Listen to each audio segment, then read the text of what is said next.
1단계 무역 합의가 이루어졌지만 트럼프의 작전과 코로나19 대유행 등으로 수익이 됐습니다. 이후 6년 4개월 만에 정주 에이펙을 계기로 재회하는 두 정상. 앞서 매듭짓지 못한 무역 갈등이 여전히 주요 의제로 올라와 있습니다. 트럼프 대통령은 회담을 하루 앞두고 중국에 매긴 20% 펜타닐 관세를 낮출 수 있다고 말했습니다. 관세를 10%포인트 깎아주는 대신 중국이 미국산 대두 구매를 제기하는 거래가 이루어질 거란 전망입니다. 앞서 열린 5차 무역회담에선 중국이 히토류 수출 통제를 1년 미루고 미국은 100% 보복 관세를 부과하지 않기로 했습니다. 애초에 없던 관세 폭탄과 보복 조치를 잔뜩 펼쳐놓고 결국 서로 없었던 능력치는 제로섬 협상이 되풀이되고 있는 겁니다. 此次会晤，两国元首将就事关中美关系的战略性、长远性问题以及共同关心的重大问题深入沟通。 트럼프가 한국을 떠나기 직전 시진핑이 도착한 직후 스치듯 이루어지는 회담 형식도 세기의談判이란 말이 무색합니다.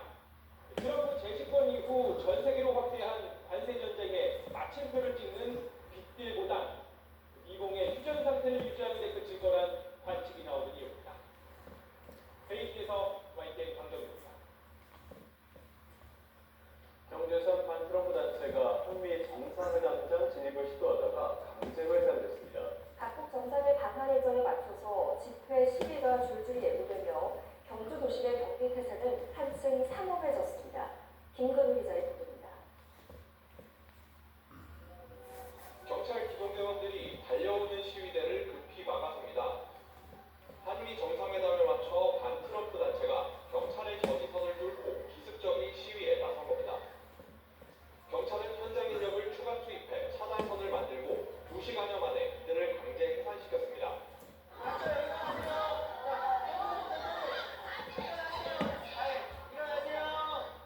에이펙 정상회의와 트럼프 미국 대통령 방한에 맞춰 경주 곳곳에서는 반트럼프 단체의 집회가 열렸습니다.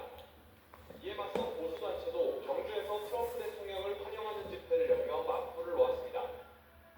에이펙 기간 경주에서 집회 시위를 열겠다고 신고한 단체만 24개, 건수는 27건에 달합니다. 긴장감이 높아지자 경찰은 인력을 증원해 통제구역을 넓히는 등 경비를 한층 강화했습니다. 각국 정상회의 동선에 맞춰 5분단지로 들어가는 주요 길목은 이렇게 경찰 통제선이 설치돼 통행이 차단됐습니다. 경북 전역의 경찰 비상근무 최고 단계인 갑부 비상이 내려진 가운데 경찰은 경찰관을 최대 19,000명까지 현장에 투입할 수 있도록 준비하고 있습니다. YTN 김근우입니다. 에이펙 행사에 동원된 경찰관들이 숙소에서 술을 마신 일이 적발돼 경찰이 감찰에 나섰습니다. 경남경찰청은 경주 에이펙에 동원된 경남 창원 지역 경찰서 소속 경찰관 5명이 지난 27일 숙소에서 술을 마신 사실이 적발됐다고 밝혔습니다. 경남경찰청은 적발된 경찰관 5명을 소속경찰서로 복귀 조치했고 품위유지 의무 위반 여부 등을 감찰할 계획입니다. 네, 이번엔 특검 진행 상황 살펴보겠습니다. 통일교 청탁 의혹과 관련한 증언이 연일 법정에서 쏟아지고 있습니다. 이번엔 건진법사 전성배 씨의 전함이 지못대로 나와 김건희 씨에게 물건을 전달한 경위를 밝혔습니다. 전 씨 측으로부터 직접 물건을 받아온 것으로 알려진 유경옥 전 행정관을 비롯해 문고리를 뽑히는 전직 대통령실 행정관들은 법정에 나오지 않았습니다. 신규의 기자입니다. 김건희 씨 재판에 증인으로 나온 건진법사 전성배 씨의 전함 김모 씨는 김건희 씨의 자택 서울 서초구 아크로비스타에 방문해 물건을 전달한 사실을 인정했습니다. 김 씨는 전성배 씨에게 유경옥 전 대통령실 행정관의 연락처를 전달받았고 유 전 행정관과 연락해 아크로비스타 앞에서 부탁받은 물건을 주고왔다고 증언했습니다.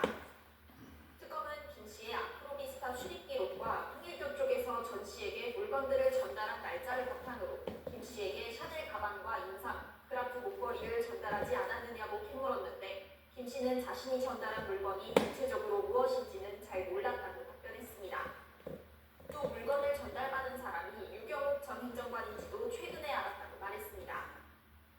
앞서 전성배 전성배 씨는 김 씨를 통해 김건희 씨 쪽으로부터 물건을 돌려받았다고 진술했는데 이와 관련해 김 씨는 물건을 돌려받은 시기를 비상계엄이 일어나기 전인 지난해 가을쯤이라고 밝혔습니다. 이번 재판에서는 이른바 문고리로 꼽히는 유 전 행정관과 정지원 전 행정관의 증인신문도 예정돼 있었는데 두 사람 모두 재판에 나오지 않아 재판부는 다음 달 14일